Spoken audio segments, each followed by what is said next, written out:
प्रियंका शाह लोक मसले चैनल से अपने सभी प्यारे दर्शकों का स्वागत करती हूँ।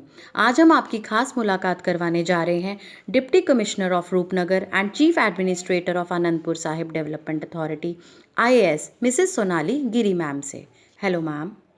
आई मस्ट से कि अभी जब हम आ रहे थे बहुत ही प्रशंसनीय है कि मैम सबकी प्रॉब्लम्स नीचे ही सॉल्व कर रहे थे before even entering her cabin, which is really appreciated. Secondly, in this entire COVID-19, ma'am ने along with the support of government, workers, the police officials and the entire community volunteers made ensure that people got delivery of essential goods and those affected received adequate care. हम अपने channel में ma'am का स्वागत करते हैं और अब ma'am को हम पहले फुलकारी और मास्क जो कि घर पर ही बनाए गए हैं वो भेंट करते हैं। चलिए अभी चर्चा करते हैं कोविड-19 की मैम से डिटेल में कि एग्जैक्टली क्या अभी जैसे हम लॉकडाउन 5 में एंटर हो गए हैं कि अभी क्या और रिलैक्सेशंस हैं जो दी जाएंगी और पब्लिक को क्या इससे और रिलैक्सेशंस आगे चलकर मिलेंगी। Hello ma'am.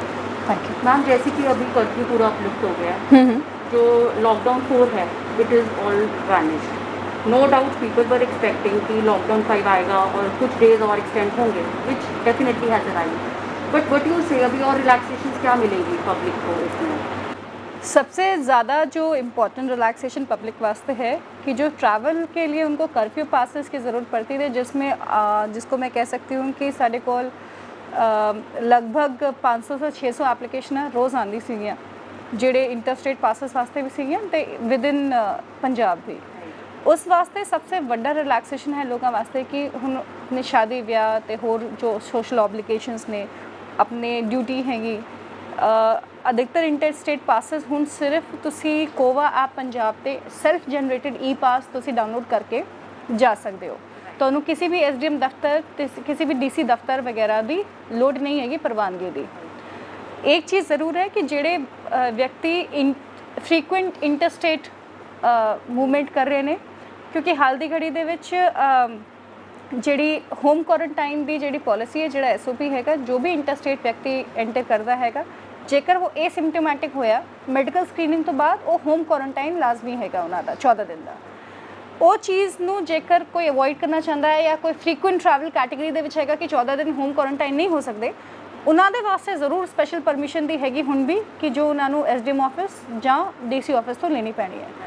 So I feel that this is the major relaxation which people have got कि अगर कहीं भी कहीं जाना है उनको तो अब उनको एटलीस्ट सुबह 5 बजे से लेकर 9 बजे तक कर्फ्यू पासिस वास्ते काफ़ी ज़्यादा मेडिकल इमरजेंसी वगैरह वास्ते भी बंदियां सीगा कि जी सानू पास मिलेगा तभी असीं जा सकते हैं, वो चीज़ हुण हट चुकी हैगी। सैकेंडली जिहड़ी चीज़ हैगी कि majorly I will say 85 to 90% of businesses have open. बहुत कुछ छोटी रिलैक्सेशन हैगी, वो भी 7 से 8 जून दे विच असी देख रहे हैं कि उसकी भी SOP जारी होएगी तो वो भी शायद चालू हो जाएगी, जिमें कि प्लेसिस ऑफ रिलीजियस वर्शिप हैगी। आगे जिमें जाके हुण dine in facility in hotels and restaurants हैगे, मॉल्स का भी एक SOP जारी हो रहा हैगा। तो इस करके ही कि उन SOP जेकर कोई फॉलो करता है उन SOPs दी गाइडलाइंस नू तो वो भी अपने सारे जो अदारे ने चाहे भावें वो रिलीजियस होण या व्यापारिक होण वो खोल सकते हैं। एक चीज़ थोड़ी सी हाँ जो लोगों को लग रही सी कि जिमें कि हुण यूनिवर्सिटीज़ के एग्जाम्स भी आ रहे हैं और काफ़ी ज़्यादा हुण IELTS ट्रेनिंग सेंटर्स वगैरह स्पैशली इस रीजन के काफ़ी सीगा कि जी तुसी फिर से करो, क्योंकि एम्बेसियाँ वगैरह ने काम अपना शुरू कर दिता हैगा। उसका असी ज़रूर एक SOP ध्यान दे विच रख के बना रहे हैं, क्योंकि अक्सर क्लासरूम दे विच वो 6 फुट की दूरी तो मास्क ते सोशल डिस्टेंसिंग पालन नहीं हो पाता है, क्योंकि क्लासरूम साइज़ बड़ी छोटी होंगे हैं। मैम इफ आई से not even in the classroom ਹੁਣ ਅਸੀਂ ਦੇਖਿਆ ਜਿਵੇਂ ਰੋਪੜ 'ਚ ਵੀ ਕੁਝ ਮਾਰਕੀਟ ਏਰੀਆਜ਼ ਹੈ ਜੋ ਬਹੁਤ ਕੰਜਸਟਡ ਨੇ, ਬਿਲਕੁਲ ਉੱਥੇ ਕੁਝ ਰਿਨਾਊਂਡ ਸ਼ਾਪਸ ਹੈ ਜਿਹੜੀਆਂ ਜਿਸ ਬਹੁਤ ਜ਼ਿਆਦਾ ਇਸ ਸਮੇਂ ਰਸ਼ ਰਹਿੰਦਾ ਹੈ। Not even if I call renowned basic shop necessity ਦੇ ਵੀ ਬਹੁਤ ਜ਼ਿਆਦਾ ਲੋਕ मतलब एंड है कि ये लॉकडाउन ओपन हो गया, कर्फ्यू अपलिफ्ट हो गया तो असी बस हम मौज मनाइए। Although people are aware, they are wearing mask, हम देखते हैं अभी गाड़ियों में भी लोग पहन रहे हुए, सब कुछ है, but still being responsible citizen what else, what measures should they actually take, क्योंकि वो डिस्टेंस मेंटेन नहीं कर रहे, people are sitting outside their houses, पूरा बिल्कुल normal as if nothing happened, although ਦੇ ਆਈ ਥਿੰਕ ਦੇ ਮਸਟ ਨੋ ਕਿ ਕੋਵਿਡ ਹਲੇ ਹੈਗਾ ਹੈ ਤੇ ਜੰਗ ਸਾਡੀ ਹਲੇ ਵੀ ਜਾਰੀ ਹੈਗੀ ਹੈ। ਬਿਲਕੁਲ ਆਪਕਾ ਕਹਿਣਾ ਬਿਲਕੁਲ ਸਹੀ ਹੈਗਾ ਕਿਉਂਕਿ ਜਿਵੇਂ ਕਿ ਅਗਰ ਮੈਂ ਰੋਪੜ ਜ਼ਿਲ੍ਹੇ ਦੀ ਗੱਲ ਕਰਾਂ ਤਾਂ ਜੋ ਨਵੇਂ ਕੇਸਿਸ ਸਾਡੇ ਕੋਲ ਆਏ ਨੇ 10, ਉਹਨਾਂ ਦੇ ਵਿੱਚੋਂ ਸਾਰੇ ਕੇਸਿਸ ਇੱਕ ਨੂੰ ਛੱਡ ਕੇ ਸਾਰੇ ਇੱਕ ਤੋਂ ਇੰਟਰਸਟੇਟ ਜਿਹੜੇ ਟਰੈਵਲਰ ਸੀਗੇ ਉਹ ਸੀਗੇ। ਤਾਂ ਉਹਨਾਂ ਦੇ ਵੱਲੋਂ ਕहीं ਨਾ ਕहीं ਭਾਵੇਂ ਉਹ ਟਰੈਵਲ ਦੇ ਵਿੱਚ ਹੋਏ ਭਾਵੇਂ ਸੋਸ਼ਲ ਕੰਟੈਕਟ ਦੇ ਵਿੱਚ ਹੋਏ ਉਹਨਾਂ ਦਾ ਉਹ ਸ਼ਾਇਦ ਨਹੀਂ ਰਿਹਾ जो फॉलो करना सीगा ताही करके पूरी जैसे एक फैमिली के 7 लोगों ना सीगा तो इसका मतलब है कि they were travelling together in a very congested car और maybe the AC was open and यहाँ पे भी घर जब आए हैं तो होम आइसोलेशन भी उन्होंने फॉलो नहीं किया हैगा। तो इस चीज़ को देखते हुए जिवें कि कल भी 8000 से ऊपर सीगे इंडिया के केसेस जो अभी तक पीक हैगा तो मैनू लगता हैगा कि यस इकनॉमिकली एक्टिविटीज़ को देखते हुए क्योंकि लोगों को बहुत औकड़ हो रही सी कि लोगों को बड़ी दिक्कतें हो रही सी कि जी उन्होंने कोल सारे कोई बिजनेस कोई जिहड़ा भी उन्होंने अधारा सीगा उन्होंने उसकी कॉस्ट निकालने दे विच भी दिक्कत आ रही सी ताई करके सरकार ने थोड़ी रिस्ट्रिक्शंस वगैरह लगा के SOPs लगा के इकनॉमिक एक्टिविटी चालू की हैगी। लेकिन ध्यान देने वाली गल है कि कोरोना हारा नहीं हैगा, कोरोना गया नहीं है। इनफैक्ट कोरोना के जिन्ने केसेस पहले आ रहे थे उस तो वध आ रहे हैं और ये आगे आने वाले कुछ दिनों के विच ये गिनती होर वधूगी क्योंकि हुण भी कुछ इदा दे लोग ने जिन्होंने लगता है कि लॉकडाउन खत्म हो गया मतलब कोरोना से लड़ाई भी खत्म हो गई। सब तो वड्डा जिहड़ा इस वेले मैसेज जो है जो आप दे वालों या साडे वालों भी जब भी अपील होंदी है कि असीं लोगों नूं करदे ने वो यही हैगी कि तुसीं सोशल डिस्टेंसिंग और mask as a way of life लो जिवें असीं पहले कहंदे सीगे कि जी ट्रैफिक नियमां दा पालन करो या और चीज़ें हैंगी सोशल अपनी जिहड़े नॉर्म्स ने उसी तरीके नाल ये भी 2 या 3 नॉर्म्स जो हैंगे जो सरकार वालों बार बार लोगों को अवेयरनेस की जा रही है। इनफैक्ट मैनूं नहीं लगता कि हुण कोई भी बच्चा इदां दा होगा जिन्हां नूं कोरोना के बारे ना पता होए। पिंड विच भी जाके बहुत ज़्यादा अवेयरनेस हो चुकी हैगी। इस करके बहुत ज़रूरी है कि बुजुर्गों का ध्यान रखण, बच्चों का ध्यान रखण, एडवांस प्रैगनेंसी जी लेडीज़ हैंगी उन्होंने ध्यान रखन। असी एक एडवाइजरी भी जारी की थी कि जब तक बहुत ज़्यादा मैडिकल एमरजेंसी ना हो ये इस कैटेगरी के लोग बाहर ना आन। लेकिन फिर भी तुसी बाज़ारों के वेख रहे होने हो कि बच्चों को मोटरसाइकिल ते कारां दे विच हुण भी लोग लेके जा रहे हैं even for shopping areas which should be avoided because जिन्होंने लोड हैगी जिन्होंने जाना हैगा बाहर जो नहीं बह सकते घर उन्होंने वास्ते तो ठीक है लेकिन जेडे लोग अवॉइड कर सकते हैं उन्होंने अवॉइड करना चाहिए। And secondly ma'am no doubt Punjab as a state has emerged very positively from corona fighting corona actually जी एंड बहुत ज़्यादा केसेज हैं जोड़े मतलब राजी खुशी होकर लोग करे फिट एंड फाइन एकदम होकर घर भी आए बिल्कुल and there are very less जोड़े हूँ आप कह सकते हैं कि पॉजिटिव रह गए हैं but what about asymptomatic ones now and the ones ma'am जोड़े हले खुल के आ ही नहीं रहे हैं they are just taking medicine on their own कि चलो असी एनजी ठीक हो जाएंगे कि why to be isolated further या क्वारंटाइन फैसिलिटी असी क्यों ऑप्ट करिए कल कुछ प्रॉब्लम हो सकती है। तो ये मैंटल सिकनेस जी हम लोगों में आ रही है जिन्होंने हैगा है ये किदा की मैजर्स ले जाएंगे इसके लिए किदा इन्होंने ट्रेस किया जाएगा। ऑल दो पंजाब में बहुत वधिया तरीके नाल रीसेंटली 3000+ एग्जामिनेशन हुए हैं जिसके 2000+ लोग की नैगेटिव भी पाए गए हैं। तो हुण what next for these people जिवें आपने किया हैगा कि थोड़ा सा एसिम्टोमैटिक वाले जिहड़े व्यक्ति ने जिहड़े पॉजिटिव ने वो हाल की घड़ी दे विच बहुत ज़्यादा जिसको कह सकते हैं हिडन केसेस ने साडे। लेकिन एक अच्छी गल वो होर भी हैगी कि हुण जिन्ने भी केसेस ने जिवें मैं अगर रोपड़ डिस्ट्रिक्ट की गल करा तो 10 ਦੇ 10 केसेस इस वक्त एसिम्टोमैटिक ने so their recovery chances are very high. जैसे पंजाब का पूरा रिकवरी जो परसेंटेज है वो 91% तो ऊपर हैगा। ICMR के गाइडलाइंस भी कहते हैं कि जेकर 10 दिन तक इन्होंने कोई क्लिनिकल ट्रीटमेंट की लोड नहीं हैगी तो ये घर जा सकते हैं तो उत्थे होम क्वारंटाइन का पूरा फॉलो करन। एक चीज़ जरूर तुसी कही हैगी जिहड़ी सिम्टोमैटिक लोग ने जिहड़े खुद भी दवाई वगैरह ले रहे हैं इस करके ही पिछले 20-25 दिनों तो क्योंकि पहले साडी टेस्टिंग कैपेसिटी बहुत घट सी 50-60 ही कर पाते सीगे असीं फिर पूल्ड सैंपलिंग का कंसेप्ट आ गया कि 40-50 बंदों का इकट्ठा पूल सैंपल भेजा जाता है कि अगर मान लीजिए ये नेगेटिव होता है इसका मतलब ये 50 बंदे नेगेटिव ने ये इस तरह से पूल सैंपलिंग जो कम्युनिटी सैंपलिंग के अंदर करते हैं। अज असी वही चीज़ अपना रहे हैं ਤਾਂ ਹੀ ਕਰਕੇ ਸਾਡੇ ਲਗਭਗ ਡੇਲੀ ਦੇ ਜਿਹੜੀ ਸੈਂਪਲਿੰਗ ਕੈਪੈਸਿਟੀ ਉਹ 450-500 ਰਹਿੰਦੀ ਹੈ। ਅਸੀਂ ਕਮਿਊਨਿਟੀ ਵਿੱਚ ਜਾ ਰਹੇ ਨੇ, ਸਾਰੇ advance pregnancy cases are mandatory to be tested so that the child and the pregnancy and the mother, whenever the operation or whatsoever jo delivery happens, a proper precaution can be maintained. Secondly, जितने भी सारे और ILI जो severe acute respiratory illness है और साथ में जो इन्फ्लुएंजा लाइक फ्लू सिम्टम्स ने ਜਿਹੜੇ भी आ रहे ने कहीं पे भी किसी भी सिविल हॉस्पिटल में स्पैसिफिकली ਉਹਨਾਂ ਨੂੰ ਲਾਜ਼ਮੀ ਹੈ ਕਿ ਉਹ ਉਹਨਾਂ ਦੀ ਟੈਸਟਿੰਗ ਕਰਾਣੀ ਹੈ, ਕਿਉਂਕਿ ਉਹ ਸਿੰਪਟੋਮੈਟਿਕ ਕੇਸਿਸ ਉਹਨਾਂ ਦੇ ਵਿੱਚੋਂ ਹੀ ਆ ਸਕਦੇ ਨੇ। साथ में हम कम्युनिटी टेस्टिंग करवा रहे हैं कुछ ऐसे लोगों की जो फ्रंट लाइन वर्कर्स हैं, जिमें कि साढ़े आंगनवाड़ी वर्कर्स, आशा वर्कर्स, हेल्थ पुलिस ऑफिशियल्स भी रैंडमली ऐसे टेस्ट कर रहे हैं। जेड़े लोग की बिल्कुल ग्राउंड पे एकदम उन्होंने जाके जंग लड़ी हैगी, जिन्होंने बिल्कुल 24/7 वहाँ पे खड़े रहे ने, उन्हों दे विचों असी जो एसिम्टोमैटिक लोग हैं उन्होंने भी असी कोशिश कर रहे हैं वो भी निकल के आ जाए। सो testing is something which is going to be effective for countering जो आपने प्रॉब्लम कही। साथ में जितनी टेस्टिंग होना भी चल रही हैगी उस तो वध हो टेस्टिंग की लोड हैगी। जैसे अगर मैं बात करूँ तो मैंने जैसे पहले 300 था मेरा टारगेट, अब 500 हो गया है। अब ऑब्वियसली आई थिंक कि अगले एक महीने के अंदर इसको थोड़ा और काउंटर करने के लिए कम से कम 1000 बंदे का होना चाहिए पूल सैंपल का, ताकि असी एरिया वाइज जाके कम्युनिटी ट्रांसमिशन नू चेक कर सकिए। And ma'am what about the interstate movement? अभी जैसे रोपड़ में पूरा बहुत अच्छे से टाइम टेबल बना था कि वो few buses which start Ludhiana Jalandhar के लिए, तो अभी क्या नंबर ऑफ बसेज बढ़ा दी जाएंगी?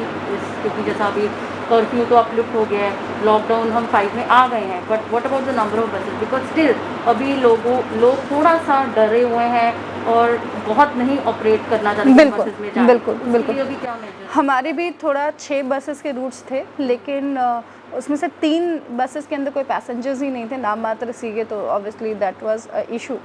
बट मुझे लगता है कि लॉकडाउन 5 होने से अनलॉकडाउन जिसको कह सकते हैं बार बार भी आ रहा है, तो लोगों का मूवमेंट ज़्यादा हो रहा है।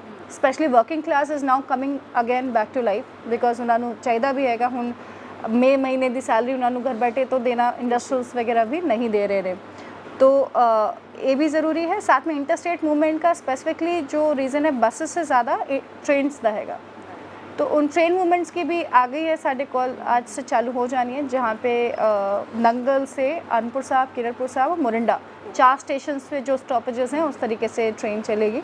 सो वी हैव अराउंड 4 ट्रेन्स जो शेड्यूल हैं अगले आगे 5-6 दिनों वास्ते। इंटरस्टेट मूवमेंट का ज़रूर मैं कहूँगी कि बसेस होनी चाहिए, लेकिन थोड़ा सा एक और इशू है, उसमें कैच भी है, because more you travel the more people come back, they all need to be medically screen mandatorily everybody, because उनमें से अगर एक भी सिम्टोमेटिक व्यक्ति हुआ जो पोटेंशियल डेंजर हुआ, तो उस बस के अंदर जितने भी लोग बैठते हैं वो पोटेंशियल विक्टिम हो जाते हैं। सो इसलिए बहुत ज़रूरी है कि मेडिकल स्क्रीनिंग, बोर्डिंग और डी बोर्डिंग की बहुत ही ज़्यादा सख्त तरीके नाल फॉलो की जाए, किसी भी सिम्टोमेटिक पर्सन को बोर्ड ना करने दिता जाए। And what about the auto drivers ma'am, the taxis, auto drivers and the rickshaw pullers, क्योंकि उनकी अभी वो कब से घर पे ही है जी, and they are even fearful but at the same time they want to earn money, उनको अपना घर चलाना है, तो उनके लिए क्या है? I mean they are allowed to now be on road? Yes all kind of public transport is allowed. In fact जो कैब ड्राइवर्स हैं उनके लिए तो SOP ऑलरेडी 15 दिन पहले जारी भी हुई सी कि कितने लोग बैठ सकते हैं, कितना है, इनके अंदर थोड़ा सा ग्रीन जोन्स वालों को ज़्यादा रिलैक्सेशन दी गई सी।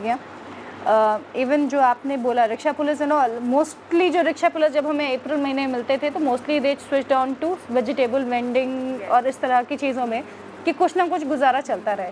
लेकिन हाँ ये ज़रूर है कि now they would want to come back to their original profession की, जी ऐसी रिक्शा चलाना है या लेबर वर्क करना है। धीरे धीरे चीज़ें नॉर्मलाइज हो रही है, मैनू लग रहा है कि अभी हुण 1 महीना होर लग जाएगा जब तक वो जिवें पहले दी चहल पहल सी उस तरीके नाल आ सके वापस।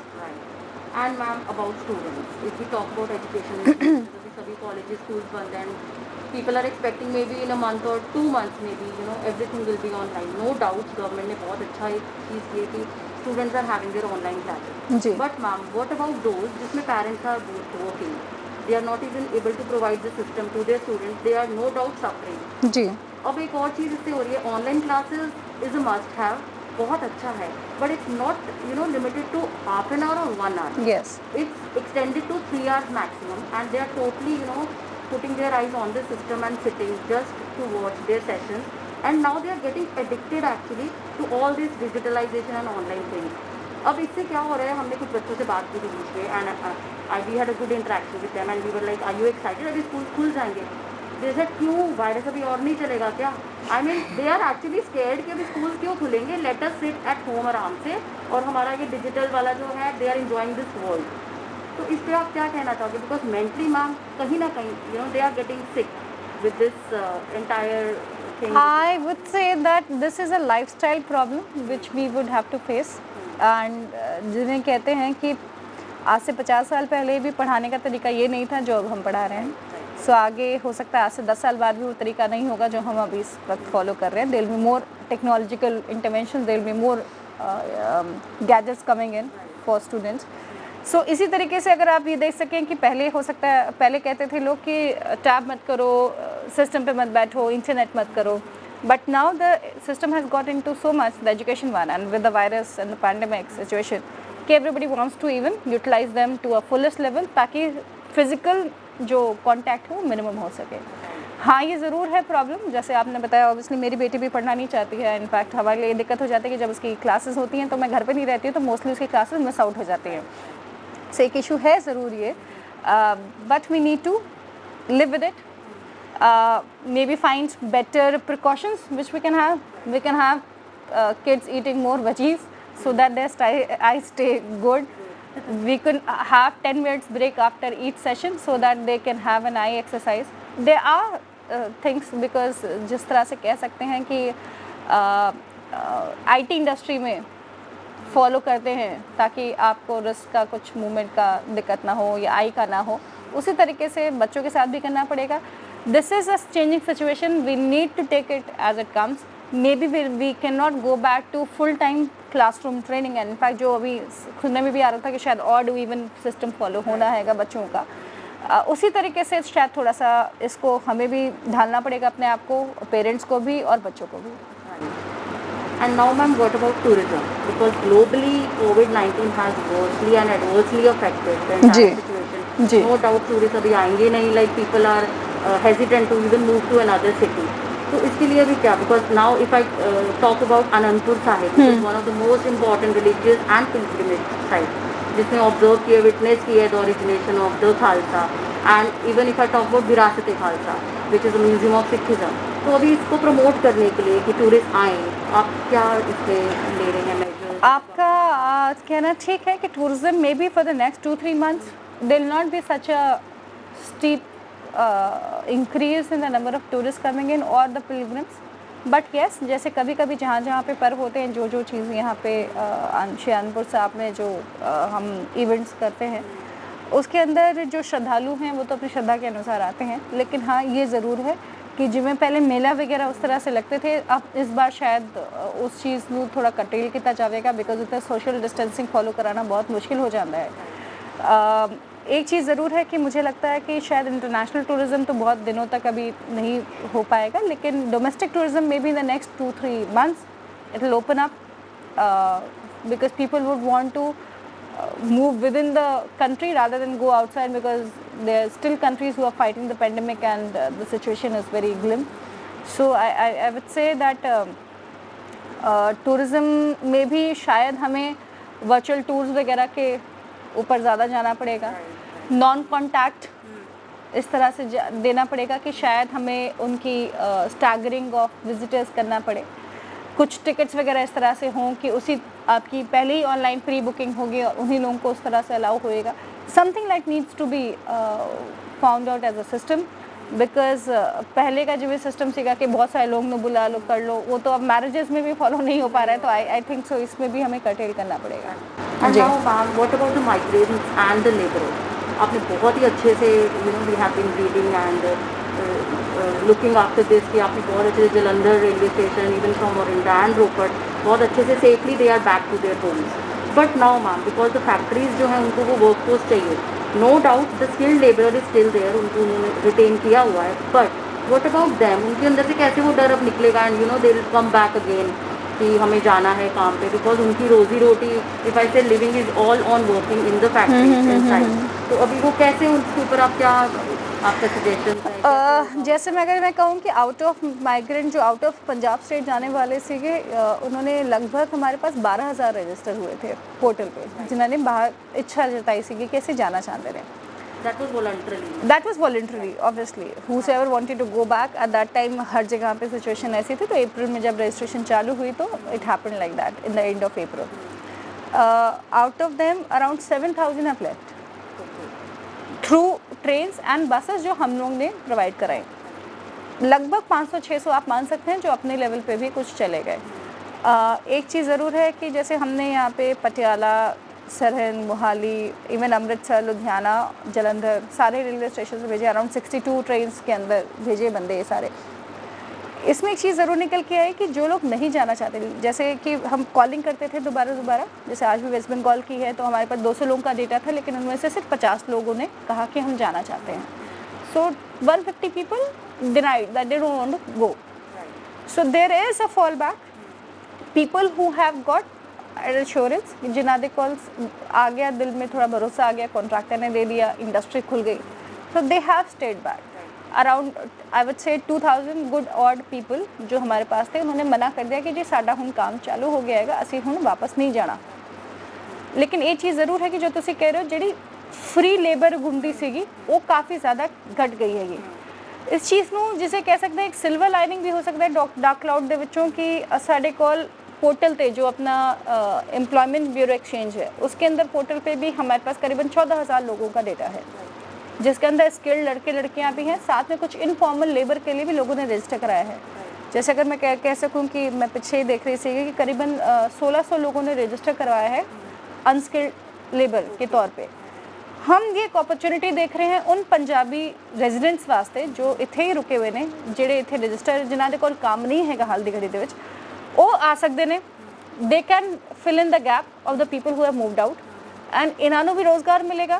तो जहाँ पे जो अनएम्प्लॉयमेंट वाली चीज़ हम देख रहे हैं, even in blue collar jobs और even in IT sector jobs, hospital industry के अंदर, उनको भी इसके अंदर थोड़ा सा, मैं ये तो नहीं कह सकती कि 100% में भी placement, but yes there is a chance of 50% जो है गैप ये लोकल लड़के लड़कियों से और जो लोकल यहाँ पे जो लेबर है उसमें से ही भराया जाएगा. I would say that's why I'm saying कि it's a silver lining in the cloud because Punjab is a labor importing state. Punjab, Maharashtra कुछ ऐसी स्टेट्स हैं जो सिर्फ लेबर इंपोर्ट करती हैं. यहाँ से बहुत कम लेबर बाहर जाके काम करती है, अगर जाती भी है तो सिर्फ अब्रॉड जाती है. तो एक तो वो अब्रॉड जाना लोगों का अब कम हो गया है. So there is at least for 6 months time I believe कि अभी थोड़ा सा कर्टेल रहेगा.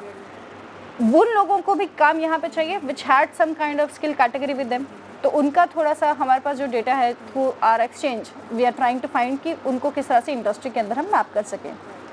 साथ में जो यहाँ के लोग थे, जैसे अगर मैं एक बात करूँ तो बहुत एक अच्छी चीज़ है कि इस बार फार्म लेबर के सारे लोग कह रहे थे कि बहुत घट है तो प्रोक्योरमेंट किवें होएगा, जबकि प्रोक्योरमेंट ਦੇ ਵਿੱਚ ਅਸੀਂ ਪਾਸਿਸ ਵੀ ਜਾਰੀ ਕੀਤੇ, ਅਸੀਂ ਮੰਡੀਆਂ ਨੂੰ ਵੀ ਵੰਡ ਕੇ ਕੀਤਾ ਹੈਗਾ, ਅਸੀਂ ਕਿਸਾਨਾਂ ਨੂੰ ਵੀ ਟਾਈਮ ਦਿੱਤਾ ਕਿ ਤੁਸੀਂ ਇਦਾਂ ਦਾ ਹੀ ਕਰੋ. रिकॉर्ड टाइम के अंदर within 12-13 days we could complete the whole procurement process. How? क्योंकि इस बार किसान खुद लग के उसने कटाई की हैगी, खुद वाढी की, फिर गवांडी नाल मिलिया, फिर उसकी की, तो there was some kind of social collaboration which was happening which was not there before. पहले वो 4 बंदे दी लेबर लेके आंदा सीगा, उन्होंने तो कटाई वगैरह करांदा सीगा, उन्होंने खाना पीना देंदा सीगा, साथ में उनको कोई शेयरिंग भी देनी पड़ती थी उसके अंदर क्रॉप में. What I am being told every acre they have saved, people who did not employ any kind of labour, they saved around 35,000 per acre this time. So maybe जैसे कहते हैं ना, सियाने लोग भी कह रहे थे कि पहली बार देखा गया कि घर के मुंडे हाथ लगा के उन्होंने साढ़े खेतों में काम किया है. So maybe there is a gap way, maybe there some more young population coming in farming sector. कोई अच्छी चीज़ें हम देखने को मिलेंगे क्योंकि जब यंग माइंड आएगा, जब यंग पॉपुलेशन आएगी तो प्रोग्रेसिव फार्मिंग की भी हम बात कर सकते हैं. We can talk about even diversification. Because ਉਹ ਉਹਨਾਂ ਨੂੰ ਇੰਟਰਪ੍ਰਾਈਜ਼ਿੰਗ ਹੁੰਦੇ ਨੇ, ਉਹਨਾਂ ਨੂੰ ਤੁਸੀਂ ਸਿਰਫ ਆਈਡੀਆ ਦੱਸਣਾ ਹੈਗਾ ਤੇ ਉਹ ਆ ਕੇ ਆਪਣੀ ਲਿੰਕੇजेस ਖੁਦ ਹੀ ਢੂੰढ ਲੈਂਦੇ ਨੇ। So there is I believe there is a opportunity in agriculture sector right now which in Punjab and which is something to be seen in the next few जो अभी सीज़न आएगा उसमें देखेंगे तो बढ़िया रिजल्ट्स आएंगे। Lastly, ma'am, a very personal question. Ji I would really love to ask from you, on behalf of entire women of Punjab, that how do you actually manage your personal and professional life, and during especially this entire pandemic, when your else number of hours had to be at home, but those hours were being devoted totally in handling this situation, and you were always on the ground helping people and yourself going around and seeing what all is happening. So how do you actually manage, because this is something which every woman is looking forward to, and look forward that how ma'am do, and this is something which we have to even adapt in our lifestyle. I would say that women are already doing it. Women are doing 24/7 job in their homes. उनका पूरा सुबह 5 बजे का schedule बना होता है, रात के 11 बजे तक जब सब सो जाते हैं तब करते हैं। So they already working. मैं ये कह सकती हूँ कि in fact I was working less earlier because I did not have to go about and cook food for my family, जिसको मैं ये कह सकती हूँ। But they are working women who have to do all the kind of household chores and office work itself, and they have to excel at the office work because else they will be called as laggards and something कि non experienced। तो उस हिसाब से देखें तो जिसको कह सकते हैं कि जब आप इमरजेंसी में फंसते हो तो आप लग जाते हो बस कि करना है, फिर आपको समय नहीं पता चलता। देयर हैव बीन इंस्टेंसेस कि मैं रात में 2:30 बजे भी यहाँ पे हमारी टीम पूरी बैठी होती थी, एंड रात के 2:30 बजे भी हम कॉन्टैक्ट ट्रेसिंग वगैरह वाले बंदों से वीडियो कॉलिंग कर रहे होते थे। So that also we have seen those days. एक चीज़ ज़रूर है, 2 बच्चे हैं मेरे, तो बेटी जो है वो समझदार हो गई थोड़ी, तो earlier she used to be cranky वगैरह कि why don't you come home, why don't you stay even at holidays वगैरह, but for the past 3 months now she is no. So every time she asks me every Sunday that comes in, this Sunday will you be at home, this Sunday can you be at home, so this is like that. So last Sunday was the first Sunday which I spent, first weekend which I spent with my family. तो अच्छा था, लेकिन हाँ ये ज़रूर है कि जब इमरजेंसी सिचुएशन आती है तो जैसे कि हर औरत के अंदर एक होती चीज़ होती है कि अपने को पीछे रख के दूसरों को पहले आगे करना है, उसी तरह से करेंगे। In fact every administrator would have to do that because ऐसी सिचुएशन पहले किसी ने ना देखी थी। ऐसे nobody was prepared, nobody was even knowing कि what is to the future situation, इसके बाद नेक्स्ट स्टेप क्या होगा, ये प्लानिंग करना बड़ा मुश्किल था because of the changing situations.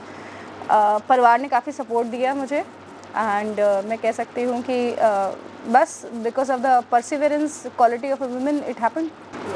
Right. जी This is something which is to be learned from you, ma'am, because you are actually youth icon, and everybody is looking forward to see and अभी हमें ऐसा करना है because वो कर सकते हैं, तो definitely we get that power in us as well. चलिए ma'am, thank you so much तहे दिल से for your valuable and precious time that you have shared with us today. Thank you so much, On ma'am. behalf of my entire Lokmatra channel, salute you for your tremendous efforts that you have been always putting forward, and you're always there for the people of the district. Thank you, ma'am. Thank you so much, ma'am. Thank you.